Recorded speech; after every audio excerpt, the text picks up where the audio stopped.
connaissons si mal notre pauvre âme immense. Elle est la mer, un infini, un élément, qui ne cesse jamais et toujours recommence. Mais nous n'en savons bien que le commencement.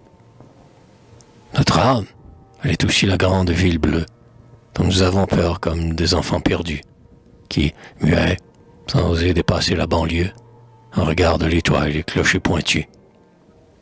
Effroi d'entrer dans cette ville, de descendre dans cette mer, enfin de tout voir et savoir, d'un ancien amour mort, ce qui reste de cendre, ce qui subsiste de reflets dans le miroir. On ne connaît qu'un peu de soi, quelques pensées, qu'on croit mener comme un berger bien obéi, mais c'est la lune, au loin, qui les a recensés, et qui les conduit paître en son jardin bleui. On ne sait que le bord de l'âme, quelques rêves, un peu de flot venu au-devant de nos mains, tandis qu'à l'infini se prolongent les grèves. Des plongeurs ont cherché les trésors sous-marins. L'âme entend par moments des bruits. Elle soupçonne que c'est sa destinée en marche à son insu, qui circule parmi la ville bleue et sonne les cloches pour un deuil qu'elle n'aura pas su.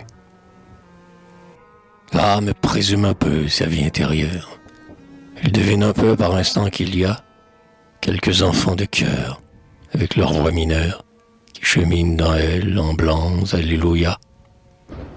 Vaste univers qu'elle contient et qu'elle ignore, tous ces élans, tous ces songes, tous ces essors, tant de péchés nouveaux, une faune, une flore, et des vaisseaux au fond de l'eau, pleins de trésors. Clair-obscur traversé d'ombres somnambuliques, désirs s'évertuant à sortir de la mer, rêves anciens crus morts et devenus reliques, fruits d'or où fait son œuvre un invisible ver. Tant de choses que l'âme aveugle continue, des rêves qu'elle sent et qu'elle ne voit pas, une action sans but qui lui reste inconnue, et dont on ne sait qui poursuit le canevas. L'âme s'effraie, son trompeux de clairvoyance, devant cet infini dans elle refluant, et son entendement dans cette inconscience heurte la mer et meurt comme un pauvre affluent.